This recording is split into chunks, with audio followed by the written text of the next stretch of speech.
good afternoon, and hello, and welcome to another Race Talk Revolution with Lane and Eugene episode. Race Talk Revolution with Lane and Eugene is where your voice matters. This afternoon, we are pleased to bring you a panel discussion on restorative justice programs aimed at youth at risk in assisting re-entry for incarcerated individuals. Our speakers for today are Ms. Claire Hurst, Mr. Zaid Ali of Family Services of Westchester, and then we have Mr. A.J. Sumahit. Now, as always, during our conversation today, we ask that you please remain muted. And then when we get to the Q&A section, we will instruct you on how to raise your hands. Now, also, because our conversations are so rich and our speakers are so knowledgeable with what they bring, we encourage you to limit your use of the chat during their conversation with what they're speaking about. And you can then, we can, as we get into the Q&A, we can start directing our questions to the speakers. And we also want you to use the opportunity that's available during the Q&A to activate your camera and express your questions and comments at that time. Speaking of questions and comments, when it gets to the Q&A, we want to make sure that we keep our questions and comments to a minute or less, because we want people to have the time to ask their questions and also giving the guests, time to answer the question. We also want to remind you that here on the Race Talk Revolution, this is a loving, inclusive platform. This is designed to strip away the false beliefs that keep us separated as human beings, uncover the not so hidden truth that we all truly do want the same things in life, and then also to heal the wounds created by systemic racism.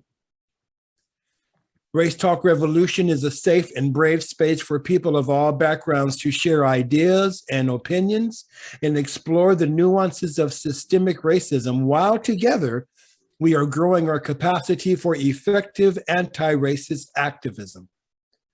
The Race Talk Revolution community is committed. We are committed to practicing radically inclusive love. So what this means is that even if we do not understand or agree with what's being shared, we are committed to listening with respect, appreciation, and empathy. You see, it is our commitment that every person be encouraged, heard, and appreciated, because here on the Race Talk Revolution with Lane and Eugene, every voice matters. And I want to welcome all of the people who are here for the first time. And here's my beautiful guest, the Reverend Lane Cobb, beautiful co-host. Hello, everybody. Yes, indeed. It's so happy for me to be here. Thank you, Eugene. So I'm going to read some short bios, and then we are going to get into the interviews. Thanks for being here, everyone. Ms. Claire Hurst supervises several programs within the Restorative Justice Department of Family Services of Westchester. She has over 10 years of experience working with justice-involved individuals. She's also spent time managing a clinical department in a New York City safe haven with undomiciled men, civilian and veteran, who struggle to find humane ways to re-enter community while living with co-occurring disorders. Claire also has over 10 years as a clinician. She received an MSW from Lehman College and has recently completed her CASAC training. Claire believes in and advocates for restorative circle practice as a key component of healing as we reclaim ourselves from trauma and our communities in an effort to rebuild healthy villages. She also facilitates healing circles in community. Claire volunteers her time at a local food pantry and in helping others realize their goals. Mr. Zaid Ali has over 25 years of experience working with the justice-involved population, both in facility and in community. He is an experienced restorative justice circle practice facilitator, currently working with Family Services of Westchester as the program manager for the Community Credible Messenger Initiative. He travels throughout the Hudson Valley, connecting mentors with youth and their families as they transition back into the community from OCFS placement. Zaid is the co-founder of Resilient Survivors. He received his master's degree in organizational leadership from Mercy College and promotes his belief in the reformative power of education by actively partnering with various grassroots organizations throughout Westchester who strive to dismantle the school to prison pipeline. After serving 1/3 of his life in prison, A.J. Summerhead brings lived experience to the world of reentry. Focusing on strengths-based practices, he works with men and women returning to the community, as well as youth at risk of going into the system. He helps people unlock their potential by first helping them to see the strengths they already bring to the table. Welcome to you all. So pleased to have you here today. So I just want to kind of start with a little baseline explanation. We know that restorative justice actually has a lot of applications in several different areas, and you all deal mostly with restorative justice as a remedy for or adjunct to the criminal justice system. And we do know a big part of your mission is to interrupt the school to prison pipeline. But can somebody please tell us what is restorative justice and how does it differ from traditional criminal justice?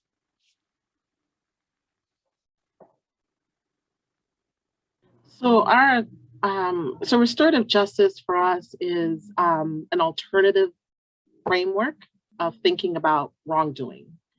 You know, while the legal system, their focus is on the public dimension and, you know, making sure that the wrongdoer gets what they deserve, restorative justice incorporates, for us, it incorporates the person who was harmed, the wrongdoer, and community, and you know, offering each person or each entity opportunity to find healing and a path forward that is equitable and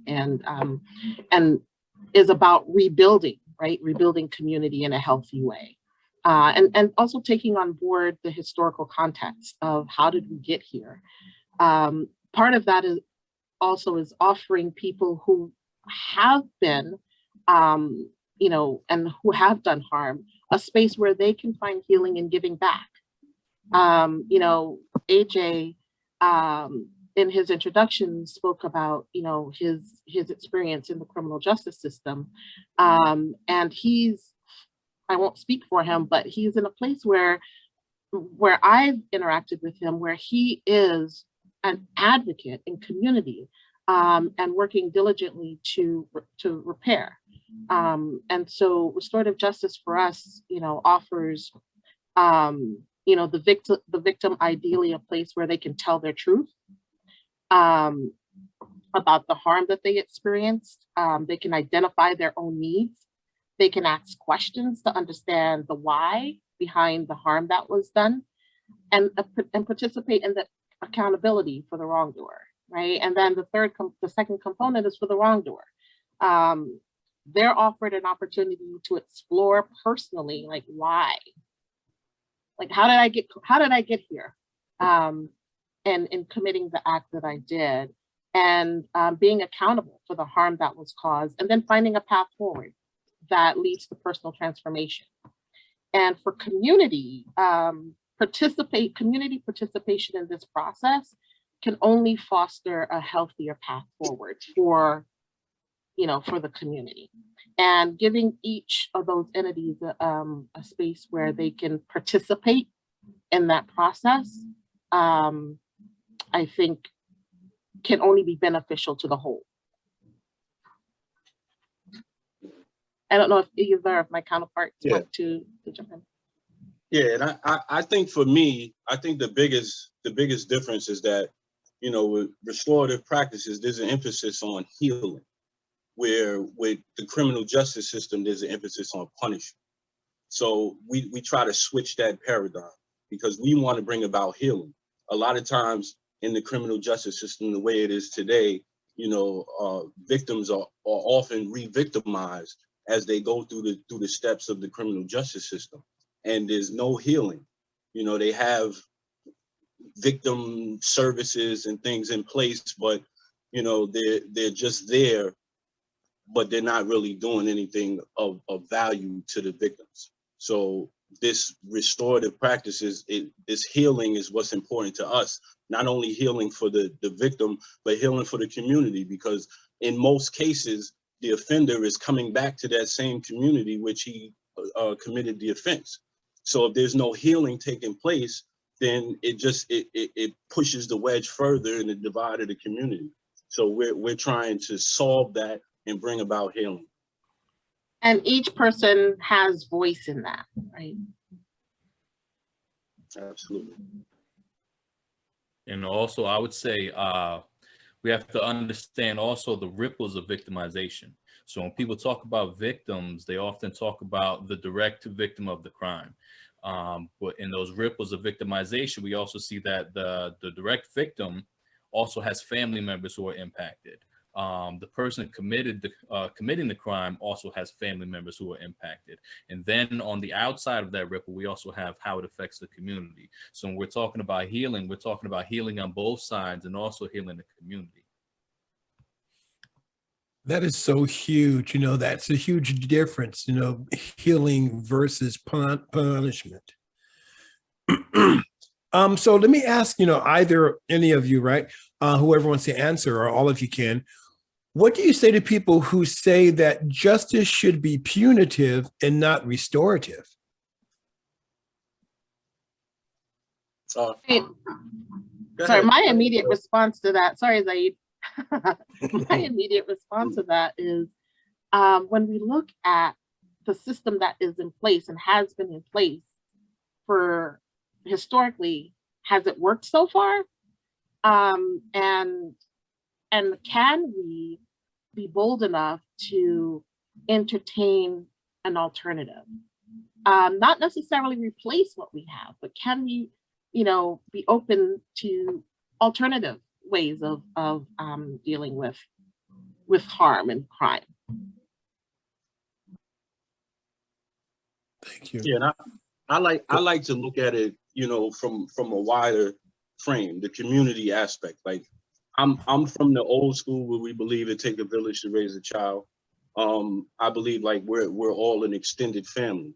So when you're disciplining your child, if you come from a singular punitive perspective, there's no healing, and there's no true resolution to that.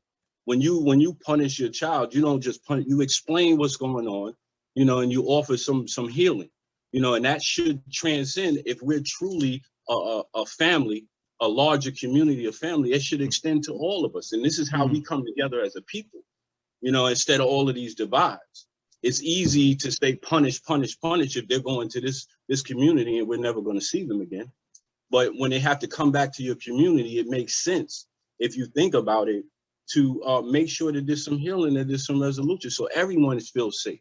Because if not, when they come home, you're worried, looking over your shoulder. Are they still mad? Are they going to come back? Are they going to reoffend? What transpired when they were in prison? Was there any type of rehabilitation? All of these questions come in.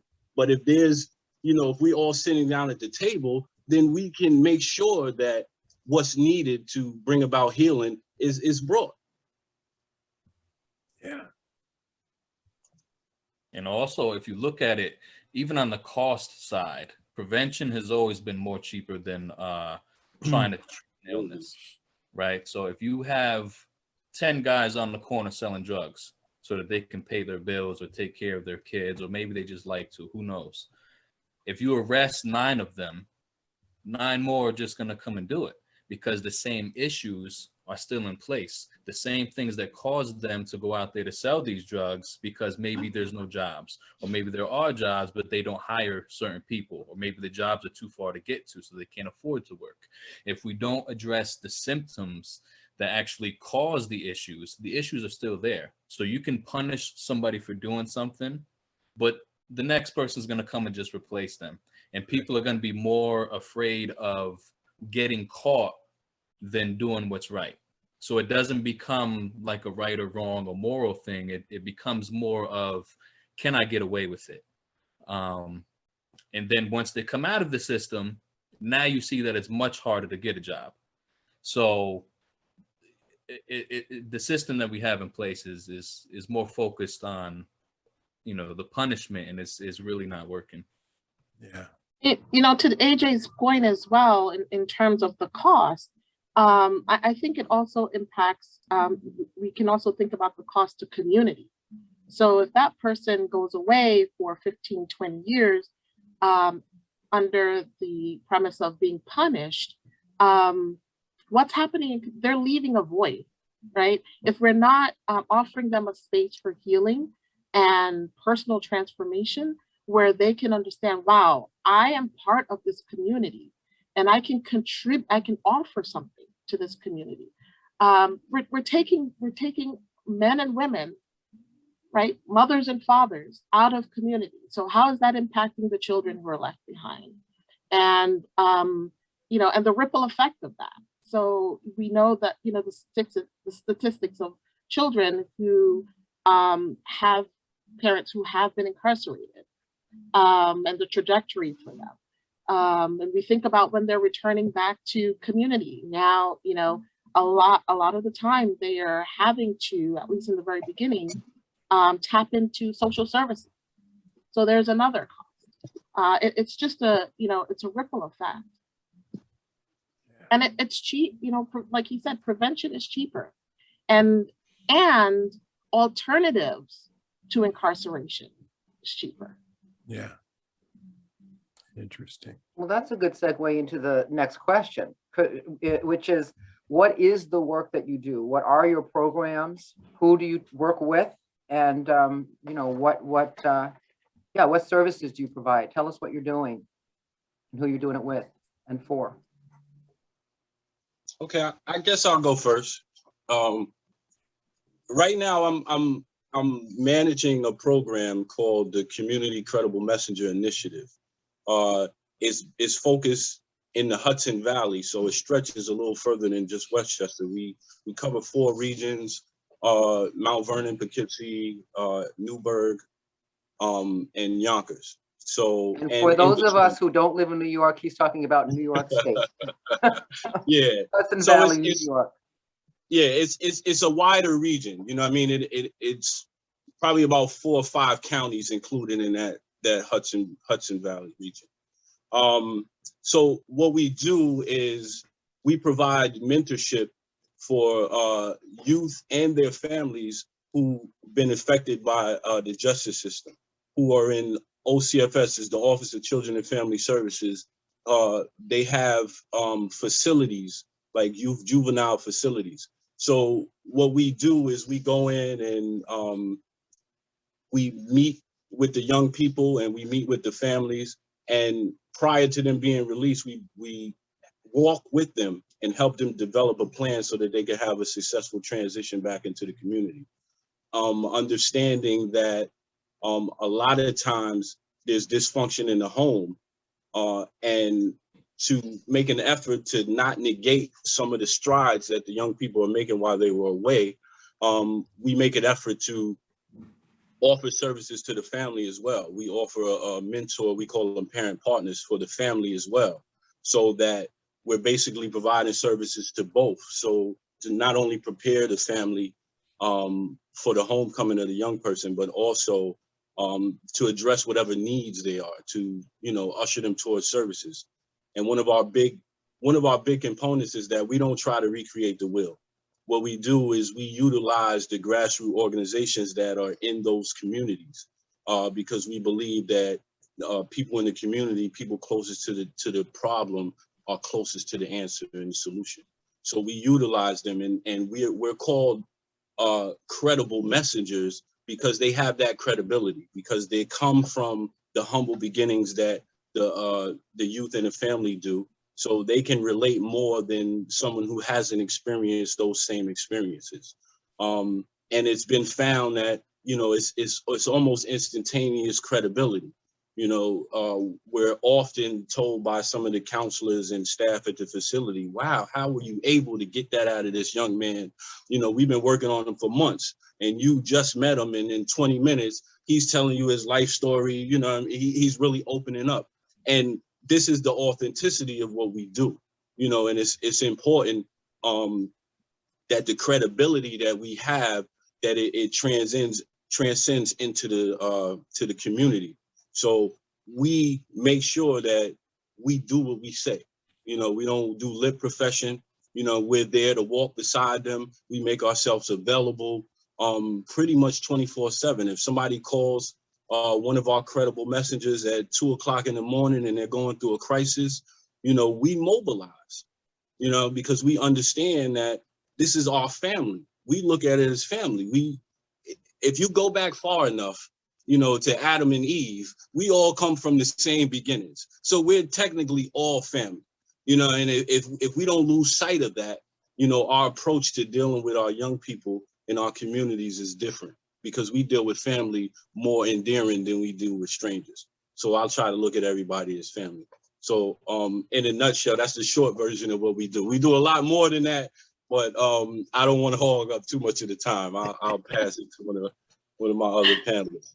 Yeah, so the program that Zaid described is at the beginning of our effort to, as you mentioned, Blaine, to disrupt that pipeline, right? So we're trying to intervene with our young people as early as possible when they're at risk for really moving into that pipeline in a serious way. So they're already engaging in OCFS and in juvenile facilities. So if we can intervene at that point and offer them alternatives and offer them a space where they can explore their own trauma and find some healing personally and within their family, then hopefully their path is diverted from more serious crime and criminal justice involvement. We also have a program called Navigators, and it is working with adolescents who are incarcerated in our county jail. Prior to a switch in funding in 2021, that program serviced adolescent fathers, 16 to 24 years old, who were incarcerated in the county jail. So if you can imagine, right, we know what happens for an adolescent and the growth period and the development that needs to happen during that period. They are growing as they are parenting a young one. And so in that program, we utilize a lot of credible messengers, men who have been where these young men are, who can speak to the experience, who can speak to their growth process, oftentimes while behind bars, and how they prepared themselves to re-enter community in a successful way. And to Zaid's point, those credible messengers can do it in a more effective way than I can, right? As a social worker who is not male, who's not been justice involved. And so, that program offers them an opportunity to explore their early childhood trauma, because we know the impact of trauma on our lives, on our bodies, on how we see ourselves and how we navigate the world and interact with each other. So we offer them that opportunity, because if they can understand what happened to them and understand how it's impacted them and the decisions they make, then hopefully they can begin to find healing. They can find a path of healing.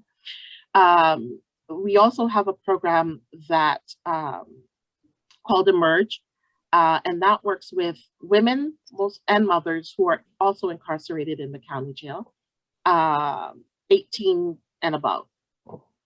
Similar focus as the Navigators program. That Emerge program also has a gardening component. So our women in the jail are able to, if they want, engage in gardening and find healing through reconnecting with nature, right? Yeah. We have a program called, the reentry program, which is our task force. And that's for men and women who have served time. They are coming home after having done anywhere from 2 to 45 years, sometimes more. We've recently had a 70-year-old come home after serving 45 years. And so this program and the team offers these individuals a soft landing. When people are coming home after 10, 15 years of incarceration, so much has changed in them as well as the outside world. And so that reintegration can be a painful one, especially if they're not coming home to family. Many of our men and women are coming home to shelter, and that's another trauma that they have to experience. So our team really works hard to offer them a soft landing, to help them mitigate, right, the mandates of parole. Because when they come home, parole has expectations. This is what we need you to do so that you can stay in community. Our men and women have done a lot of internal work, and they're ready. Like, they're ready to come home and re-enter the job force, the workforce. They want to continue their education. They have goals. And sometimes they see those personal goals in conflict with what parole is asking them to do. So we really try to help them find a balance so that they're meeting their personal goals as they are remaining in community and, in compliance with parole. And we've recently been awarded a mobile crisis response team grant through the county. And this, I think, is a continuation of, the discussion the public discussion and international discussion that's been happening around defunding the police or finding alternatives for people who are experiencing emotional and mental health disturbance in community. And their only option sometimes is to call 911 or their family members. Their only option is to call 911 to find help. But what often has happened is people lose their lives or people are incarcerated. So this mobile crisis response team is being put in place so that we can be an alternative, a first response to an emotional and mental health issue, as opposed to police coming in and possibly escalating. Our goal is to come on the scene, de-escalate the crisis, and offer services once that person is stabilized so that they can stay in community with family and not, so again, it's a preventative measure to incarceration. We also have, so those are the programs that I directly supervise, but we also have the Snug program out of Mount Vernon that's supervised by a colleague. And I hope that everyone knows what Snug is, but it's guns spelled backwards. It's an alternative, it's a violence interrupter program. Our team does a great job in Mount Vernon of responding immediately to any gun violence or violence where there was a weapon. And the whole goal is, again, it's a restorative goal. So they are engaging with the perpetrator and the victim and their families, because the idea is to squash any kind of retaliation that might happen and also find a path forward of reconciliation if possible. Yeah. AJ, I know that you work in collaboration with FSW, but not for FSW. What is the work that you do, sir? So I wear a couple hats. I do some work with City Council here in Newburgh, and also for the past, I believe it's over 2 years, I've been working with Exodus, working exclusively with those coming home from prison or jail or those at risk of going into the system. Also, I sit on the board of directors for a couple nonprofits here in Newburgh, and I do some volunteering throughout the community. So there is like Snug in Mount Vernon, there's a Snug here in Newburgh also. So I sometimes work with them and I go out in the community. We go right up to the corners and we talk to the guys and try to, just show them that there's some support there.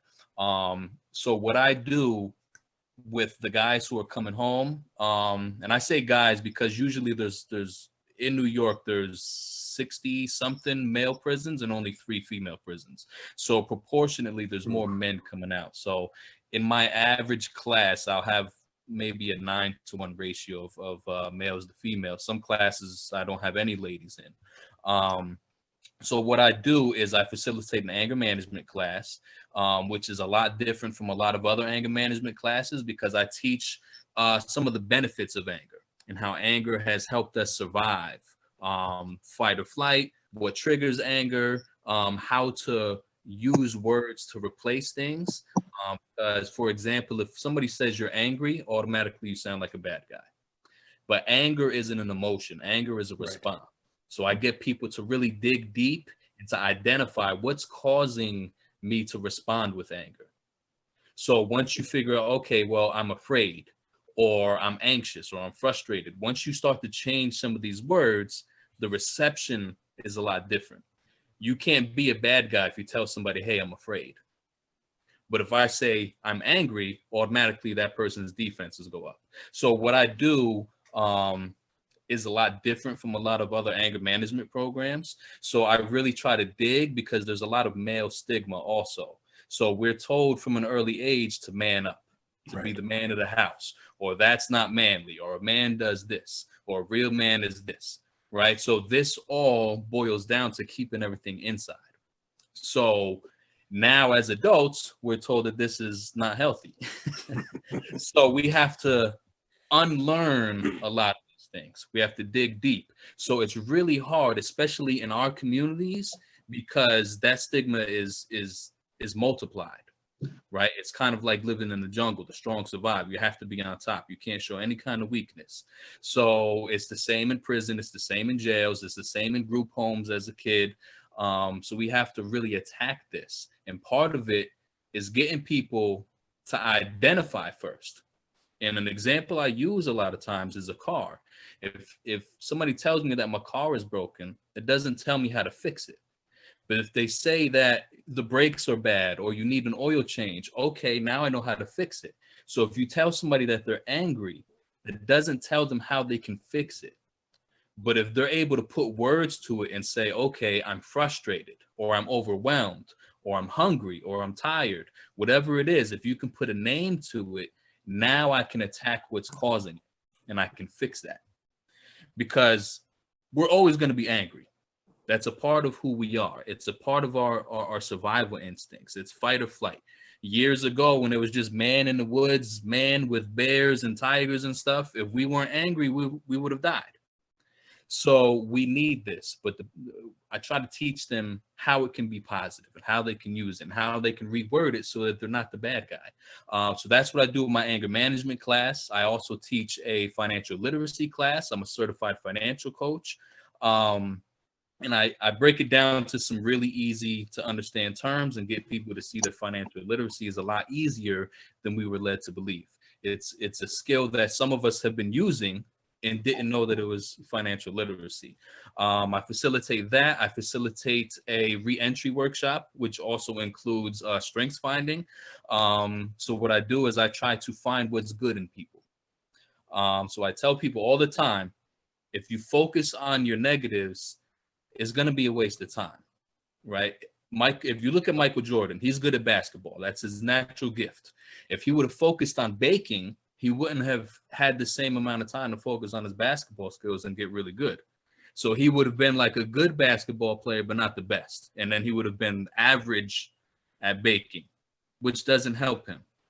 So I get people to first identify what their strengths are. And now we can focus on building on already what's good instead of focusing on what society says is bad. So yeah, I have this felony or this misdemeanor or whatever. I already know that this is bad. I can't change that. But if I can find what's good in me, I can focus on that and build on that, and maybe I can be successful. So I get, everybody who comes in, I tell them that you all have a gift that you bring to the table. First we have to identify. Some of us already know what our gift is, but some of us, you'd be surprised how many people come in and they say, you know what, I don't have any skills. And I get them to look at things, even the negatives. Say somebody was in a gang for their whole life. They never had a job, but they hold some type of position of power in the gang. That is a skill. You have management skills. What's the difference between holding some type of position in the gang as opposed to holding a position in the bank? You're managing people. You're recruiting. There's retention. There's all kinds of conflict resolution. There's all kinds of skills that you have, but you're not even looking. You're just excluding it because it doesn't fit somebody else's definition. So that's one of the other programs I facilitated for over 2 years. I do some case management, some youth mentoring and peer mentoring. That's how I met Zaid and Claire, through CCMI. And it really helps because I get the youth who come in, these 16-year-olds who everybody has already kind of written off, and I'm able to engage them and actually tell them I understand. I know what it's like. I've been there. And this is where it led me.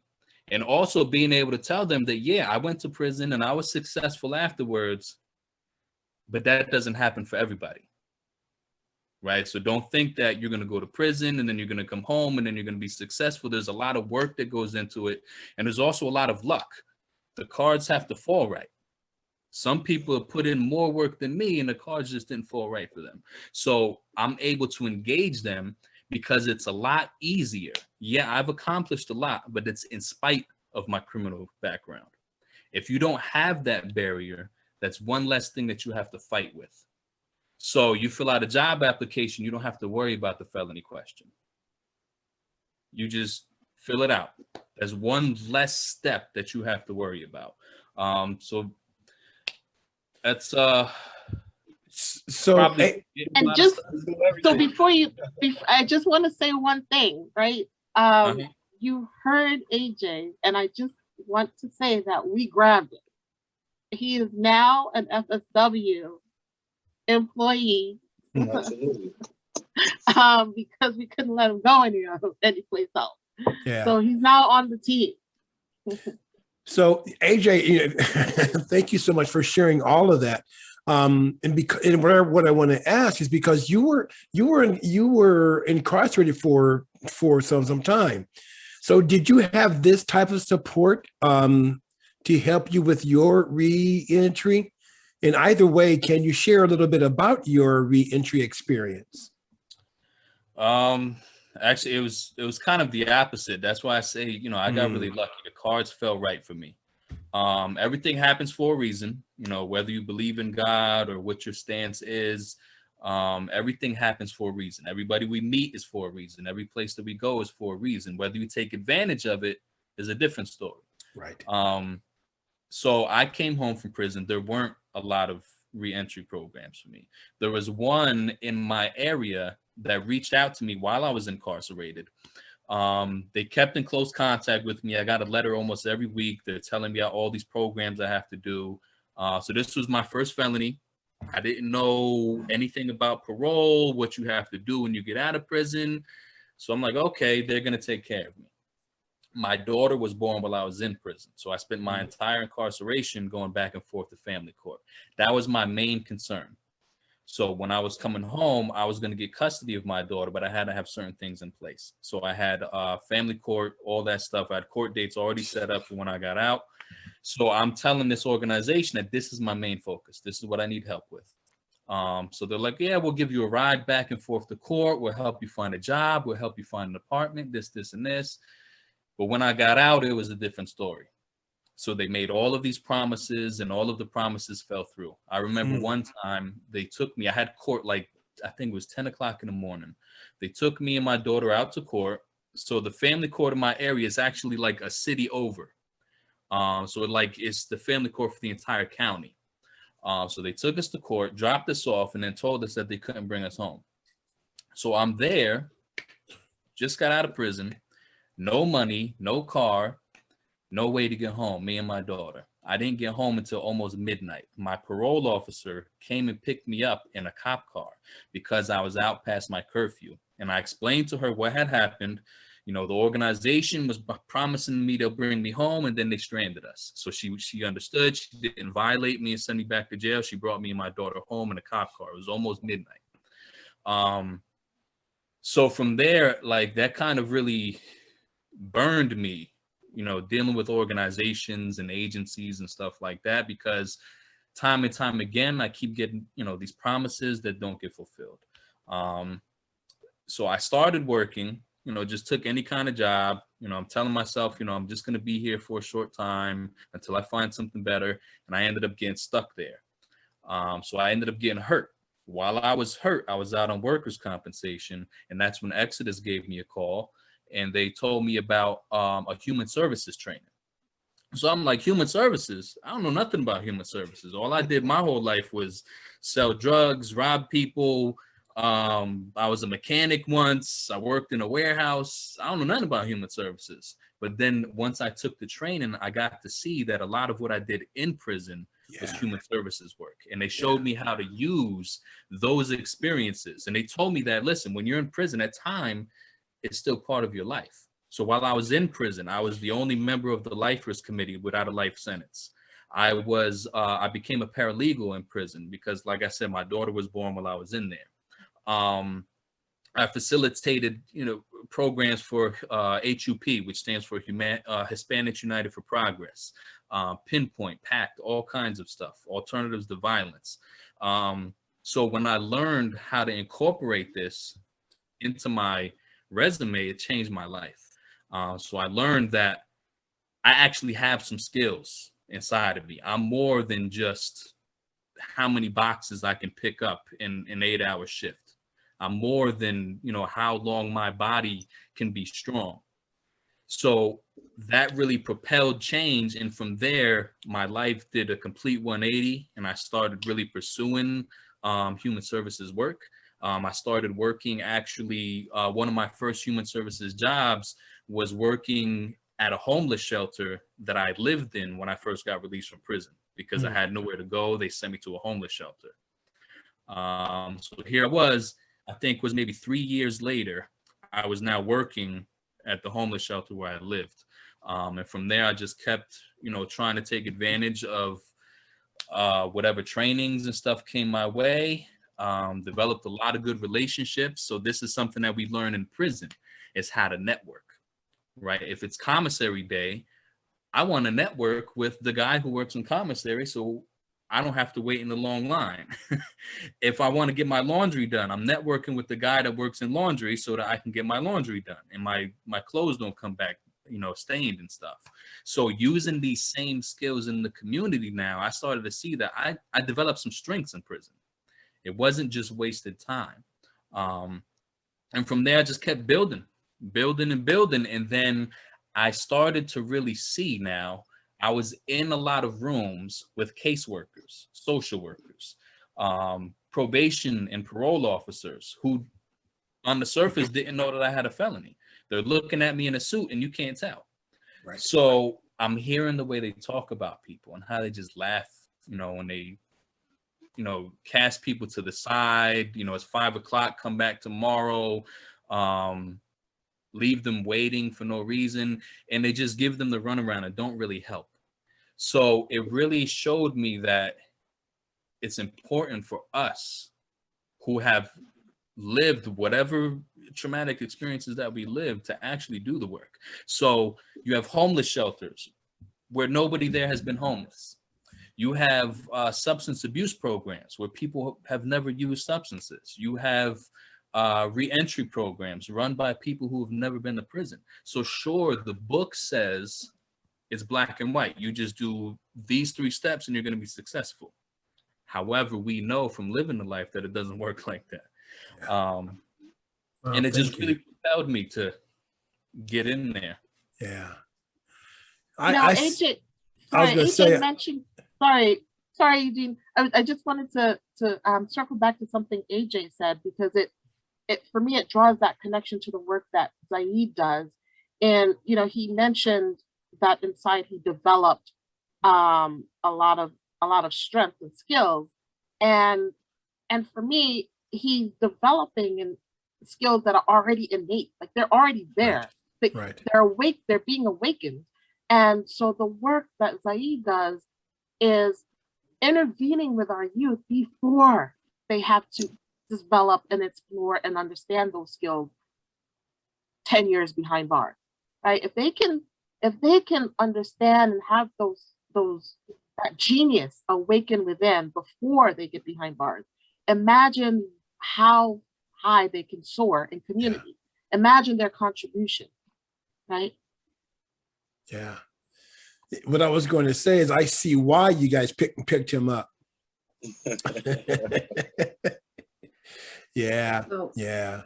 Can I just ask, and I want to, soon we want to open the floor for folks to start the Q&A, but we have a couple more questions. And one of them is, AJ, your success has, a lot to do with who you are, right? And also the fact that, you live in New York. And so there's some opportunities in New York that there are, a lot of other states don't have. And there's also so many of what you're saying where you could have really fallen through the cracks, right? There's a lot of distrust, right? There's a lot of reasons why people of color don't trust the legal system, right? There's so much disappointment, and it's not just the legal system, it's all the systems, right? And so how does your work, Claire or Zaid, how does your work, how do you address the trust issue, right? Because you need people to trust you. And I got it about the Credible Messengers program. I understand exactly what you said. You're bringing in people who have walked the walk, and they're now walking their talk, right?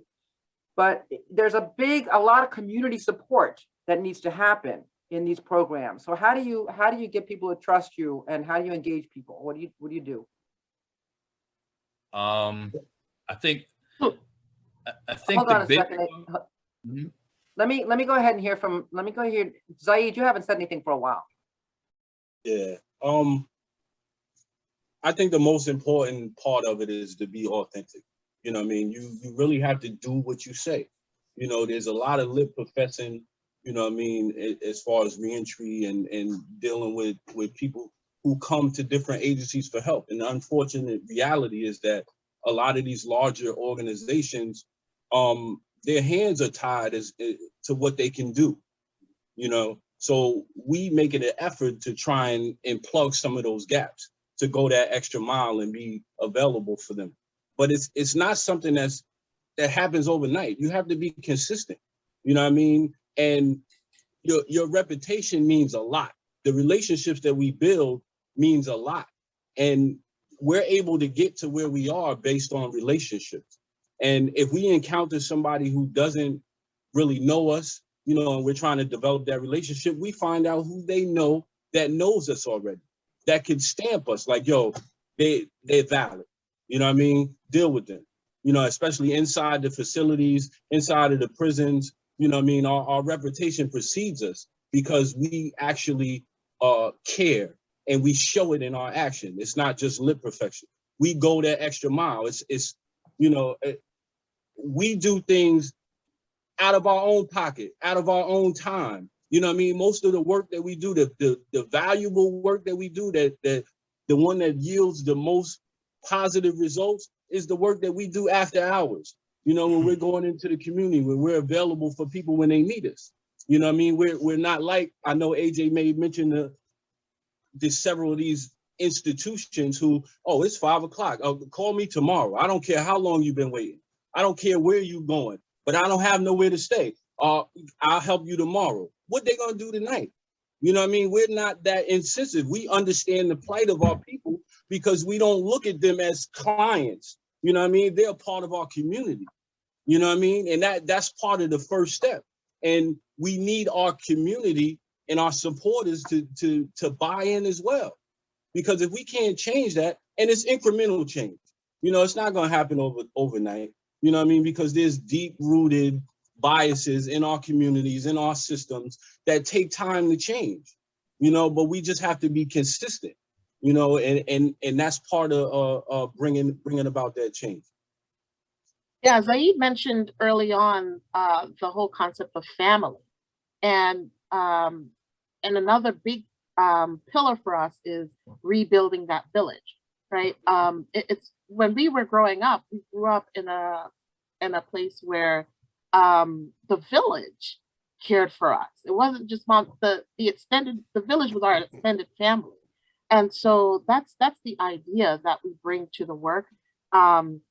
Another idea is, and way that we approach it is that the people that we're serving, they already know the pain that they're in. They know what their needs are, right? And oftentimes they know what they need, right? And the answers to move forward. So I'm not me coming in as an expert of, you know, academia, and not their experience is not helpful, right? So we allow for them to drive the ship.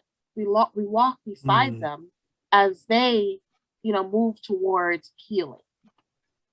So these are things that are really important. We're consistent. Zaid mentioned consistency. If we say we're going to do something, we do it, right? Because that's another way of building trust. If we get a call at 2 o'clock in the morning, we're on the phone. We are finding people in that community to mobilize if we can't get there immediately. but we never leave anyone, hanging in the wind, because when the need is immediate, it needs to be met. And oftentimes, if someone is in community at 3 o'clock in the morning and they're suffering, if one of us is not responding, or one of our collaborators is not responding, then police is responding, or EMS is responding, and then that kind of takes control away, because we don't know what the eventuality of that could be, that contact could be. Yeah. Thank you. I want to ask a follow-up question about women, because one of our listeners put a question in the chat, but Eugene, maybe first you can tell people how to raise their hand if they have questions, and then I'll go ahead and ask my question. Okay. So after Lane's question, we're going to get into the Q&A. And for those of you who are new, let me just explain how this goes. We already have people raising their hand already. So what you want to do is take your cursor to the lower side of the lower part of your screen and hit the reactions button. And in that window, you will see the bar raise hand. Go ahead and do that. That's how you raise your hand. If you don't see that option there, then go to participants, which is on the left-hand side of those icons. Click on participants, find your name, and then click on the ellipsis, the 3 dots, and then you will find you should see the ability to raise your hand there. Now, remember, I just want to remind everybody, when you are asking your question and or comment, keep it to a minute or less. Thank you very much, Ms. Lane. Thanks. So Betsy talks about the fact that women are extremely vulnerable, right? Women with felonies are extremely vulnerable from abusive relationships to tracking. And I know that women are, fast growing population, and also are, very vulnerable, and for a lot of different reasons, obviously, right?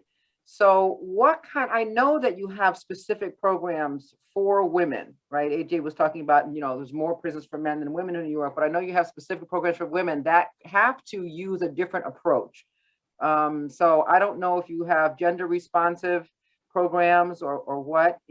Could you just talk a little bit about that, maybe, Claire, just real briefly? And then I want to encourage folks who have put questions in the chat to go ahead and raise your hands and ask your own questions, because what you're asking is important and your voice matters. So please raise your hands. Go for it, Claire. So we do have the Emerge program, which is connected to our county jail. We have, as an extension to that, to offer reentry type supportive services, the Growing Together program. So as women reenter Westchester County, they are offered supportive services in community through our Growing Together program. And Zaid, I'll just say as an aside, Zaid and I, in the summer of 2021, I don't know what we were thinking, but we started an organization called Resilient Survivors.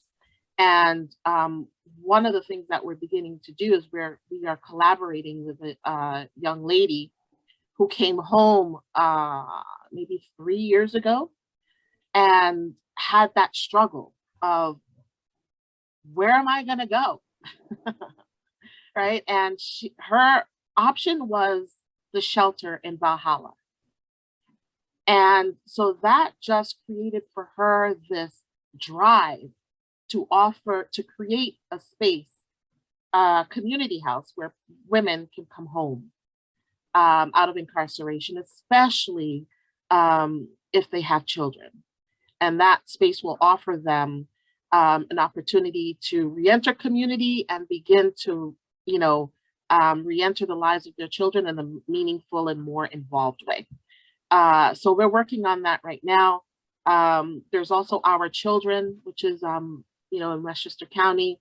And I believe they're connected to Connick and Bedford. But it is true, women who are coming home to Westchester County, it is a struggle because there aren't as many services available for them. Thank you. All righty, so let's go ahead and start with the Q&A. We have Cody, Vicky, and then Alex. Cody. Gosh, wonderful, wonderful presentation. It was, very uplifting and covered a lot of bases. I have about 24 questions. I'll try to keep it brief. The Exodus program is the Exodus program is the one that I'm most interested in because I work with men who are just about to get out, and many of them have been incarcerated for a long time. First, how did they decide where each person paroles? Is it always given to the guy that, you know, he says, I want to parole here? When they go back to their regular homes, they're often in the same group of people that kind of aided and abetted them getting into the situation they found themselves in. So that's not always ideal. These are older people, not the young ones. I want to throw in that a lot of prisons have wonderful programs. A lot of prisons have almost nothing. So this varies. I'm in Northern California, and a lot of ours have pretty good ones. The trust is a huge issue. It's a huge issue inside prison. It's top of the list inside prison. Who can you trust? So it's even bigger when you get out. So my questions are basically, how do they contact Exodus? Or how does Exodus contact them if they need something and they have no awareness of restorative justice? It's not available in the prison where I work. And how is parole decided? Because I know some great success stories of people who paroled elsewhere than where they committed the crime or where their family was. Thank you. Thank you. I'll start with the second one. It's a little easier to answer. So in New York State, you have to, prior to your release, you have to submit to your counselor and also the parole program addresses where you think that you want to live. So say I'm in there, I'm going home in about 6 months. I want to go live with my mom. I'll give them my mom's address. Now it moves to the next stage. Depending on your conviction, certain things have to be taken into account. So if you have a sex crime, they have to look at your stipulations. If you have a sex crime, you can't live within X amount of feet of a school or a playground or a daycare. So they have to go out and physically inspect the house and see if it violates any of these. If you have a drug conviction in New York State, you can't live in any like housing projects or anything. So they have to coordinate with the housing project manager or whoever it may be to make sure that they know what your conviction is and if you're eligible to live there. If you have violent offenses, you can't live within X amount of space to victims of your crime. Or if you're gang related, you have to live away from people that are known affiliates of gangs. Once they can determine that, it goes to the next stage. They have to physically go to the address, make sure that the person living there actually is on the lease or owns the home or whatever, make sure everything is above board. They also have to make sure that they know what you're in prison for, that you're going to be on parole, what the stipulations are going to look like when you get out on parole. So they might pop up at your house at 2 o'clock in the morning, knock on a door to make sure that you're there, that you're not out doing whatever. They might pop up at a random time and want to search your house. They have to make sure that there's no weapons, there's no dogs, and there's a couple other stipulations that may be in place that depending on your crime. So you might not be able to get your driver's license if you have like a DWI or something. There's all kinds of stipulations. So if you do have somebody that you can live with, like an aunt or a mom or a wife or something like that, you can submit the address and they can either approve the address or deny the address. If you're approved, that's where you go live when you get out. If not, you have to keep looking. So if you don't have an address to go to, you're just going to be released to your county of conviction. So say I'm from Brooklyn, but I got arrested in Albany. If I don't have an address to go to that gets approved by parole, they're going to release me to Albany or that county. So it could be a city that's next to Albany that I don't even know anything about, and I don't know how to get on the bus, nothing. Also, you can request to be transferred out of state. So I've seen people go to like Florida, Colorado, all kinds of stuff. But there's like an interstate transfer program. So parole has to approve it in New York and then also parole in the other state has to approve. And because of COVID, that's kind of been put on pause more recently. So it's a little bit harder to get that now. And the other question was getting in contact with Exodus. So in New York State, in the general libraries in each prison, there's a binder. It's like a re-entry binder. It's in the resource section. So if you go in the library, you can ask the librarian for the resource book. And it's a re-entry binder. So it lists by county all of the re-entry programs available.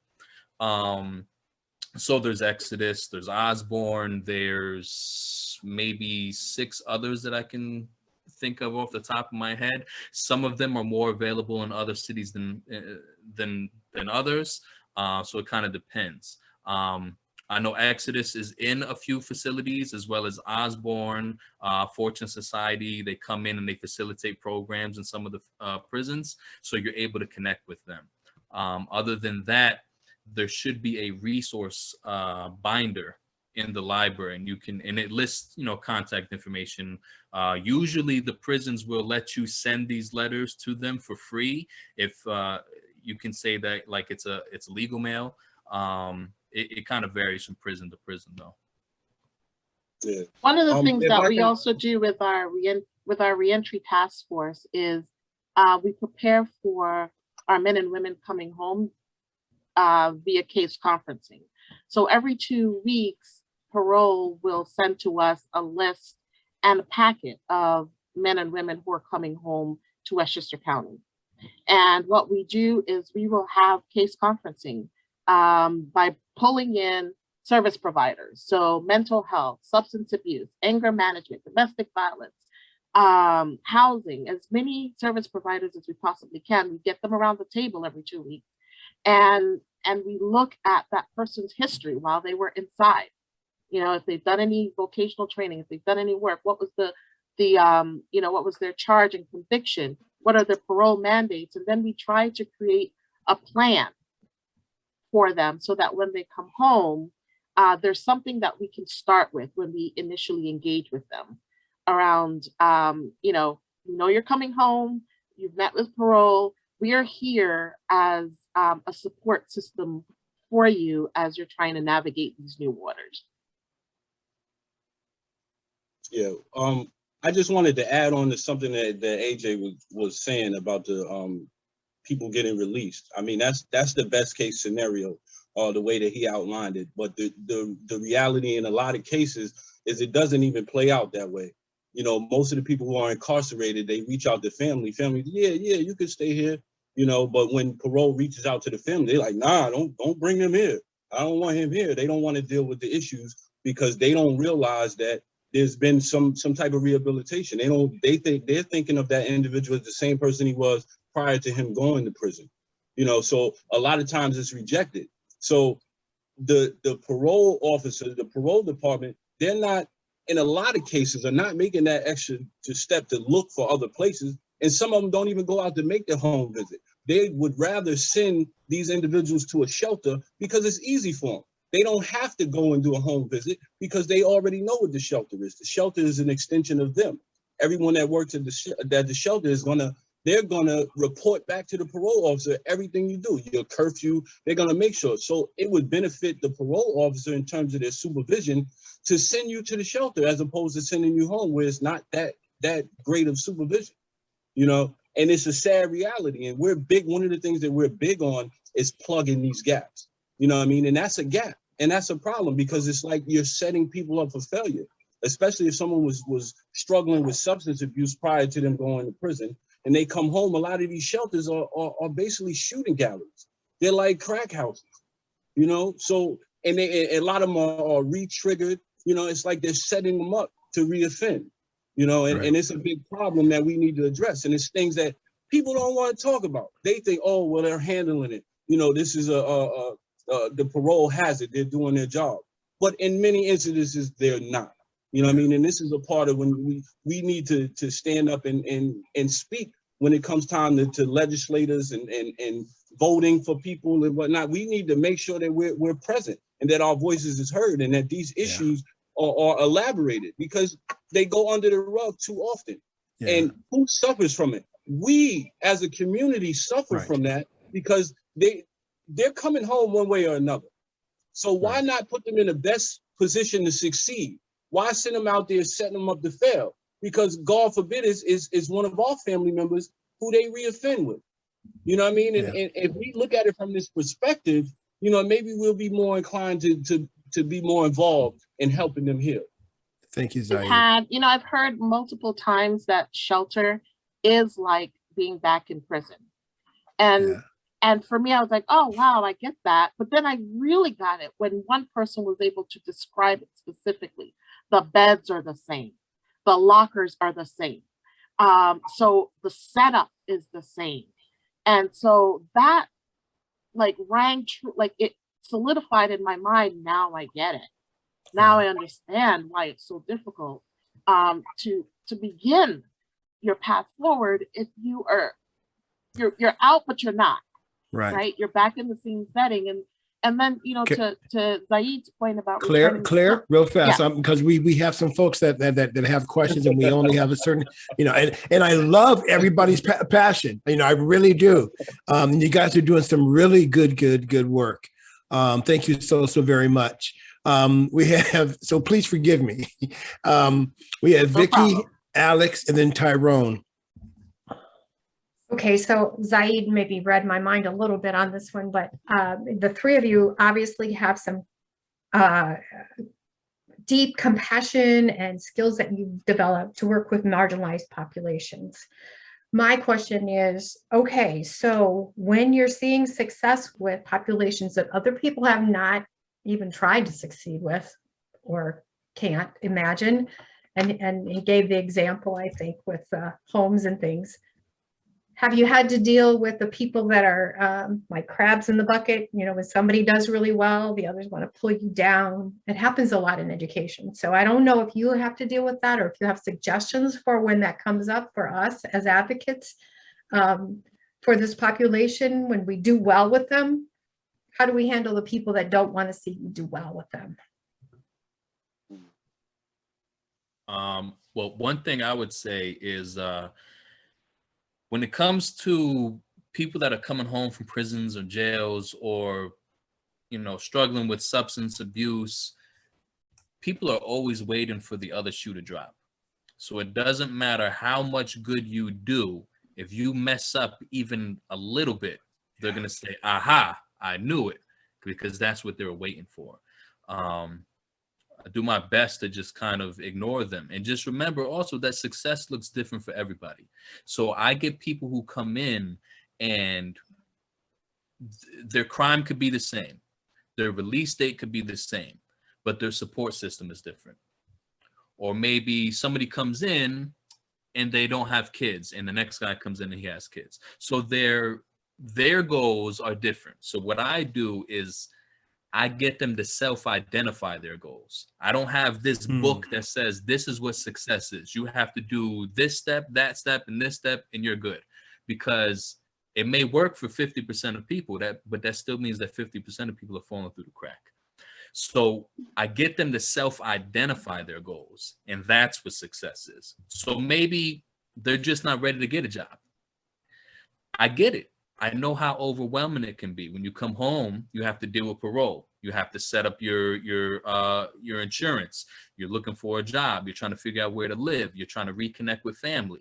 You're trying to figure out how to work these new phones that didn't exist when you went to prison. It's the whole new world. So you just need a little time to acclimate. I get it.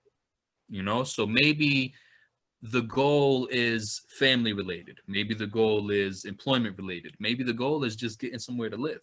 Maybe, everybody's got different goals. So we have to rethink success, get the people that we serve to rethink success and redefine success and get them to actually take pride in the things that they're accomplishing.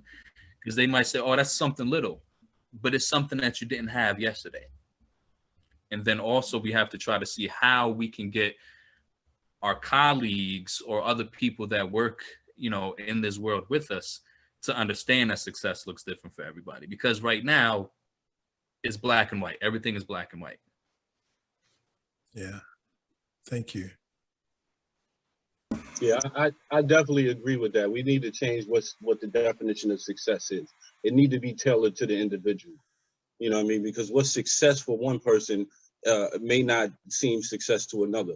But they're dealing in different environments. They're going through different circumstances, and until we understand that, we're not going to be able to walk beside them and help them see growth. You know, Yeah. we stay with these old models, and that's when we talk about gaps. You know, that's part of it. You know, when we get these different fundings, they want to see deliverables. They have expectations of what they define as success. You know, and as long as you're shackled by those, you know, definitions, you're not able to do the serious work that needs to be done. You know what I mean? To make real change. You know, and that's part of the problem. Yeah. Well, I think it also is about having that conversation with your participant or client, right? I'm sorry, sometimes it's hard for me not to say something, but I'll make it short. It's really important that even though you have these mandates from your funder, that you're celebrating those successes with the client. They might not be the mandates of the funder, but you're working towards that client's strength and you're celebrating those successes so that maybe eventually you meet those mandates. But if you don't, get out, right? It's really about the person that you're servicing. Thank you. Who now, Alex? I saw that you had your hand up and now it's down. No, I'll ask. I just tried to get my hand down, but I'll still ask if I can. Okay, so hang on. We have Alex, Tyrone, and Susan. Your hand is now down. So then we'll go to Michelle. Alex, Tyrone, Michelle. Go ahead, Alex. Okay. Well, thank you, Zaid, AJ, and Claire. My question is about restorative justice as a way of transforming society. Because it seems to me like what you're talking about is that we have a society that is punitive. It's structured and culturally punitive. The school to prison pipeline is because of a punitive system that's punitive to particular Black and brown communities.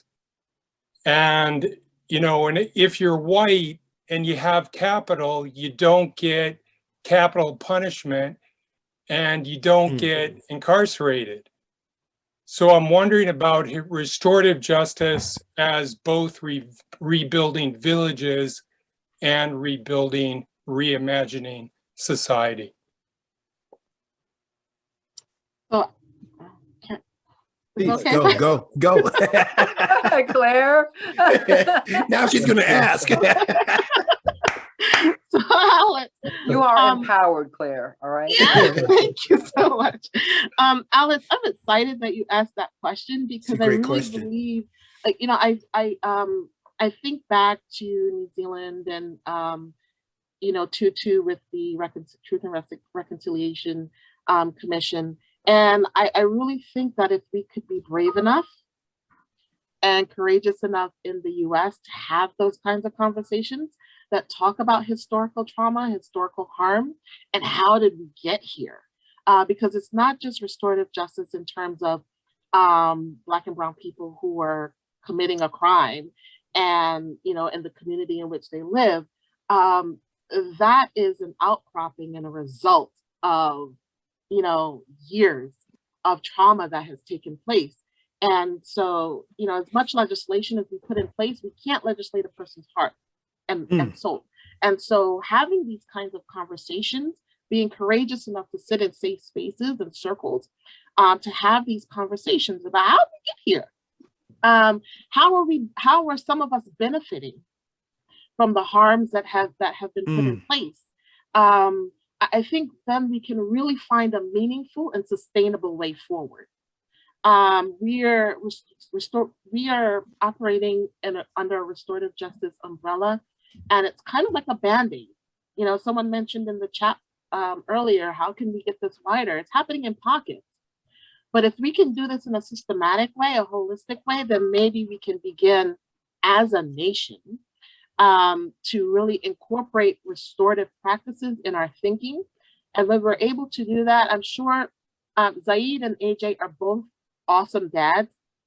And I'm sure that they are incorporating restorative practices when they're with their children, right? So it's something that permeates every area of you if we can be courageous enough to have those conversations. Yeah. Thank you. Great question. Beautiful answer. We have Tyrone and then Michelle. Brother AJ, Brother Zaid, and Sister Claire. Mad respect for all three of you guys. Absolutely.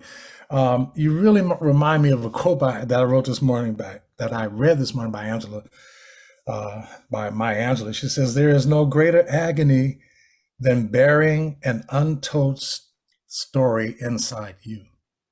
So that's really kind of reminds me, AJ, of the point you were making about helping people see their skills and their love and to be able to talk about the pain that they have here. But here's a question. I've worked with an organization for 8 years. It was a nonprofit. We did have a couple of programs that dealt with reentry. That was primarily financial literacy, AJ. It's called Operation Hope. And my question maybe for you, Sister Claire, is around funding constraints, funding challenges. You mentioned earlier, Zaid, about outcomes, how important outcomes, and Lord knows that's the truth, right, with funding. Do you run into some pushback with some of your funding sources where you find yourself kind of more immersed in trying to feed their appetite for whatever it is that they think they need to know? Is it a conflict sometimes with what you're trying to achieve? I ask this because I have a buddy who has a program similar called Positive Communications. And Brother Zaid, I put a chat in there for you to look at. He started this organization in Alameda County, going to juvenile justice system. As an individual, he then went on to hire a few people, but he's overwhelmed now because he's getting a lot of funding and et cetera. So it's just a question I have about what are the challenges you face? I know I experienced some when I was here. If nothing else than just skimpy funding, inconsistent. Sometimes they say you got it, sometimes you don't. Could you speak to that a little bit? So I'll speak to it on two different fronts. So within FSW, I've encountered in 2015 we had a robust program going, and we just were not refunded by the federal government. We submitted a proposal and it wasn't refunded. They chose to go in a different direction. And I saw the result of that in our clients and our participants and the impact of that. They did not want to shift to the other organization, and they did not shift to the other organization. We've never encountered a situation where we've not met our numbers. So I've never really had a pushback in that way. But the experience that I had in 2015 made me really committed to understanding that we cannot be solely grant funded, right?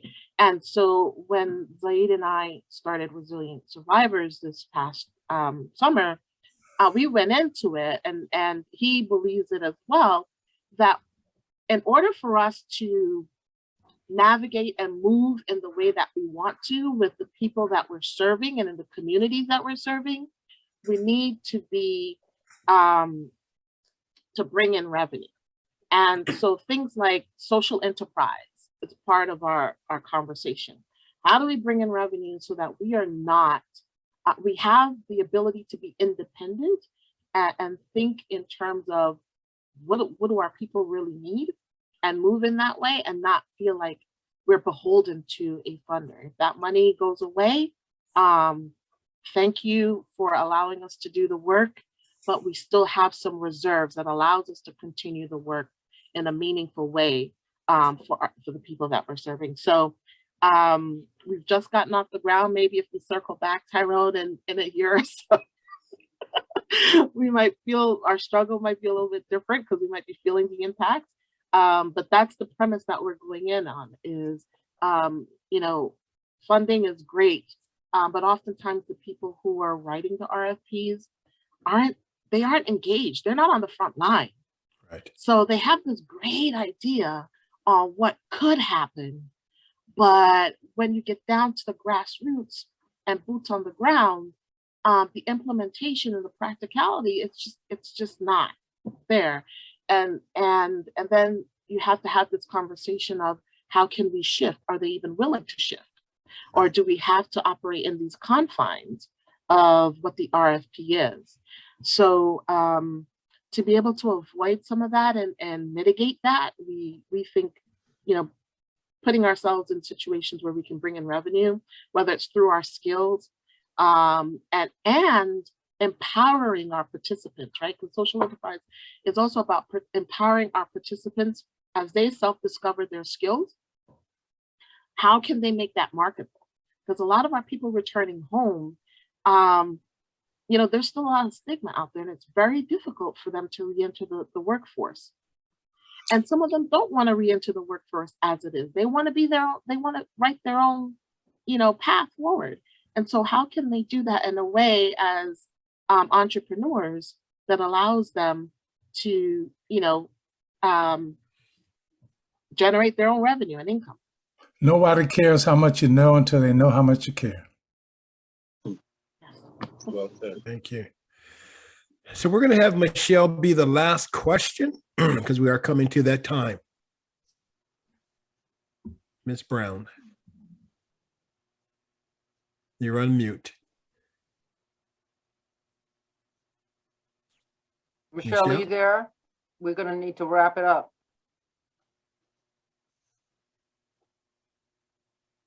Oh, okay. I'm gonna, let's do this, Eugene. Michelle might come back, but in light of the time, I would like to ask our guests, what is the most important thing for us to take away from your being with us today? What's our call to action? And we're all over the country, so don't tell us all to write our congressman in New York, okay? Zaid, you want to go first? Yeah, I can go first. For me, I think that I want everybody to leave with the emphasis on healing. Let's not forget healing because it's so important. There's so much unresolved trauma in our communities. I mean, historically, probably for me, the most instrumental thing for me in my past, which kind of put the light bulb on for me, was I read Dr. Joy Leary, Post-Traumatic Slave Syndrome. Yeah. If you're not familiar with that, I would advise you to do it, to dig into that, because it gave me a whole different perspective. It gave me a whole different understanding, and it built my tolerance because it helped me understand why we were in this crabs in a barrel mentality that the brother spoke about earlier. Or the sister asked the question, because it's always going to be haters, and it's because it's this unresolved trauma that we never addressed. And it's important for us to be honest and have those honest conversations, as families, and then as extended families and so on and so forth. If you could read that or look at some of her speeches and take something from that, and then have a conversation about it with the people that you love and care, and do some honest introspection, I think it will change you. So that's what I want to leave. I just encourage that. And one more thing, it's a problem for me that a lot of us are scared of our children. And I say our children because, I mean, all of the kids. You see kids walk down the street and you clutch your purse, or you lock the door, or you don't want to walk near them. You make move. And the reality is that they're kids. And I personally have never encountered a child, because they are kids, and don't lose sight of that. Although they look older, they're children. I've never encountered a child who wasn't susceptible to some love and some genuine greetings. You know what I mean? And if it's one thing you can do to enact change, get to know the kids on your block, on your street. You know what I mean? Greet them. They may be looking mean and angry like that because they haven't eaten. You know, they may need a meal. Maybe you can bridge that gap. Maybe they don't have anybody to talk to. And that's something small that all of us can do to enact change. You know, and that's what I want to leave you with. That's brilliant. Thank AJ, you. Yeah. AJ, did you want to go? Yeah, I would say empowerment. Empowerment is so important because we live in a society, a lot of us are in communities where we're constantly told that we're not going to ever amount to anything. Right. We internalize it. We grow up and we take pride in being the first person in the family to get a GED. A lot of us getting a job 9 to 5 is not really like a goal. For so many of us, getting a job that has vacation time and sick time is not even a real expectation. My whole life until I worked in human services, I never had vacation time. Working jobs where you can't afford to miss 2 days sick. I never believed that I was capable of doing anything more than working in a job that I hated.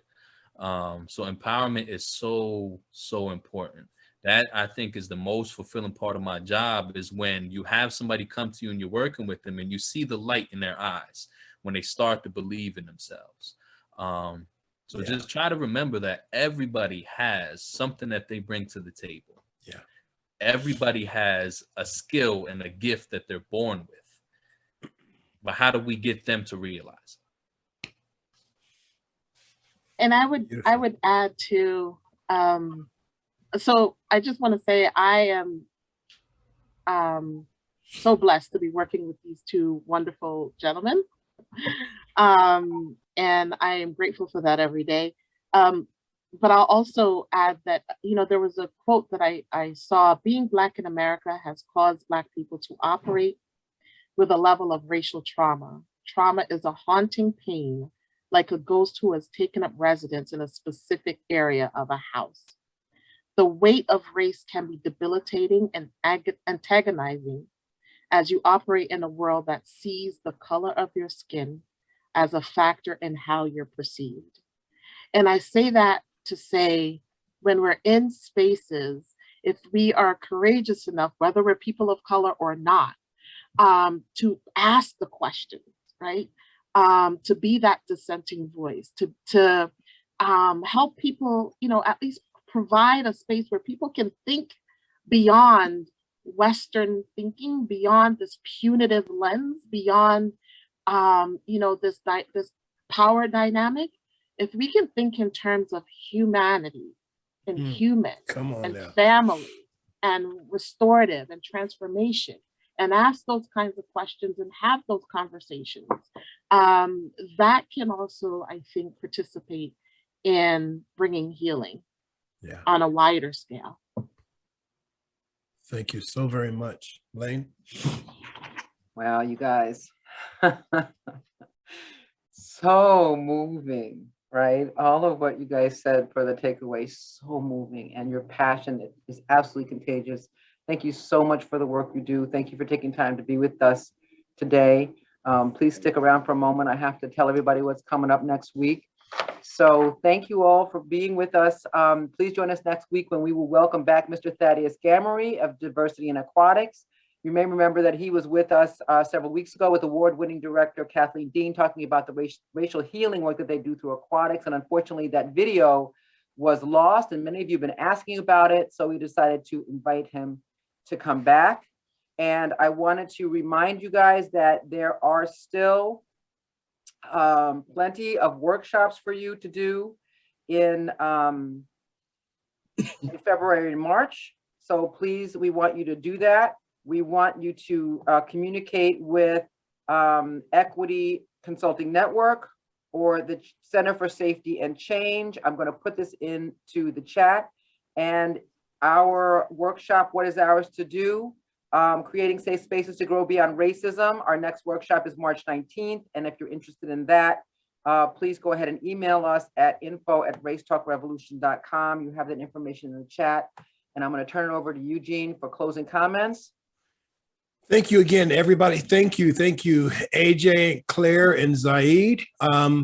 Thank you for the work that you do. Thank you for the heart that you bring to it. The humanity aspect of that is huge, not just in the work that you do, but in this thing called life, right? You know, man's humanity to man. That's where we're going from man's inhumanity to man's humanity, which probably what we need a little bit more of is woman's empowerment, right? So thank you so very much. Right, brother. Yeah, I guess man's inhumanity, and women are going, oh, this is stupid. So again, thank you everybody for being here. Thank you for the first timers. And again, you can reach out to us at info@racetalk.com. You can also come to our website, which is www.racetalkrevolution.com, and leave a donation. Your donations help. And I think that's about it for now. Have a beautiful week, and we'll see you next time on Race Talk Revolution with Lane and Eugene. Fabulous show, guys. Fabulous show. Take care, Hope guys. our Have a guests great come afternoon. back and join us.